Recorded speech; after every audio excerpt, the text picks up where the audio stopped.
첫째, 핵미사일이 날아오는 데 대해서 그것을 막을 방어망이 없습니다. 소위 말하는 MD, 미사일 디펜스라고 불리는 핵미사일 방어망이 없어요.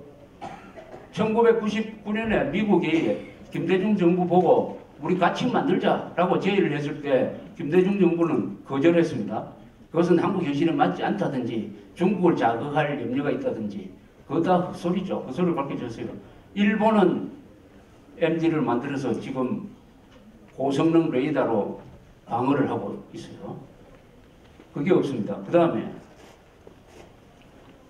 북한이 핵 실험을 한 2006년에 우리가 생생하게 기억하듯이 핵 우산을 더 강화해가지고 2중 3중으로 강화해야 될 시점에 한미연합사 해체를 노무현이가 획책함으로써 거기에 김장수 지금 안보실장이 마지막으로 사인함으로써 결정을 하고 말았습니다. 핵 우산을 폭우가 쏟아지는 그 순간에 맞춰가지고 핵 우산을 찢어버렸어요.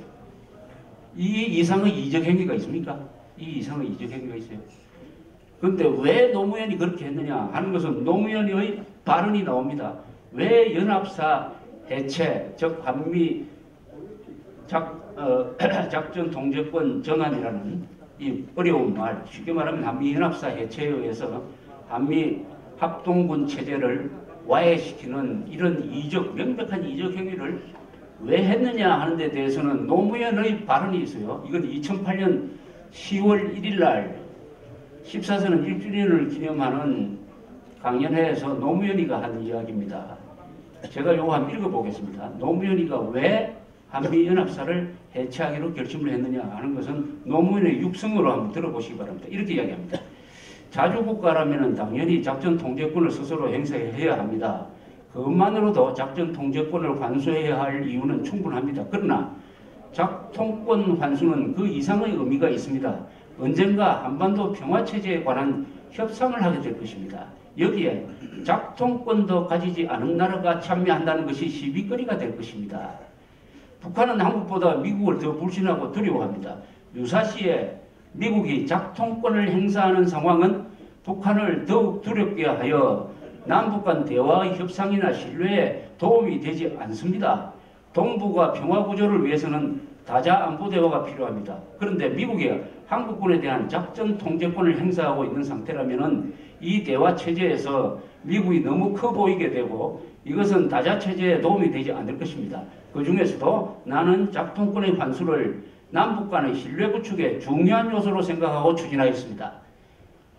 이것은 노무현이가 살아있다면 노무현이를 여적죄, 형법 93조 여적죄로 처벌할 수 있는 결정적 문서입니다. 여기에 미사 여부를 다 썼지만은 결정적으로 뭐라고 되어 있느냐. 유사시에 미국이 작통권을 행사하는 상황은 북한을 더욱 두렵게 하여 남북 간 대화 협상이나 신뢰에 도움이 되지 않으므로 나는 남북 간의 신뢰 구축에 중요한 요소라고 생각하고 작통권의 환수를 결심을 했다. 이런 뜻입니다. 이걸 잘 유사시에 미국이 작통권을 행사하는 이 유사시는 뭔지 아십니까? 이 유사시는 북한이 남침했을 때 발동하는 전시 작전 통제권이죠. 즉 쉽게 말하면 북한이 남침할 때 편하게 해주기 위해서 북한이 남침하는 상황에서 또는 결정적 도발을 하는 상황에서 한미 작전 통제권을 공동으로 갖고 있는 미국이 존재하면은 그게 어려움으로 그 장애물을 치워주기 위해서 신뢰 구축이라는 말장난을 앞에 내세우지만은 즉 북한이 마음대로 도발을 하도록 또는 남침을 하도록 도와주기 위해서 한미연합사 해체를 했다는 놀라운 고백입니다. 이 문서는. 이것은 조합재닷컴의 사이트에 동영상으로 올려 있습니다. 따라서 이 한미연합사 해체는 이적을 목적으로 한 거예요. 그것도 남침할 때 전시작전권은 남침이나 결정적 도발이 없으면 발동되는 게 아니지 않습니까? 그래서 왜 이 한미연합사 해체를 무기연기시켜야 되느냐. 그 논리 중에 북한이 핵실험 했으므로 보다 더 결정적인 것은 노무현이 북한의 남침을 도와주기 위해서 북한의 도발을 도와주기 위해서 한미연합사를 해체를 했다는 고백이 있으므로 이것은 원인무효이고, 따라서 이것은 지금이라도 중단해야 된다는 주장을 해야 된다고 생각합니다. 우리 군대도 알았죠. 우리 국군도 알았습니다. 조영길 국방장관까지 한미연합사 해체를 하면 절대 안 된다는 이야기를 피를 토하듯이 하다가 어느덧 갑자기 우리 군이 침묵을 하더니 드디어 적극적으로 협조를 해가지고 자신의 방어망을, 자신이 가지고 있는 방패를 적이 총을 든 그 순간에 스스로 내려놓는 이런 굴종을 했습니다. 오늘날 한미연합사라는 것은 한국전쟁에서, 월남전쟁에서 미국과 한국이 같이 흘린 수십만 명의 희생을 딛고 만들어진 거예요. 만들어진 것입니다. 그런데 어떻게 그것을 해체하는 이 순간에 가장 큰 피해를 입게 되어 있는 한국군의 지휘부에서 단 한 사람도 그게 반대하는 이야기를 공개적으로 한 적이 없고, 단 한 사람도 그거 놓고 사표 냈다는 사람도 없고, 단 한 사람도 거기에 가담했던 단 한 사람도 그 결정이 잘못됐다고 이야기하지 않습니다.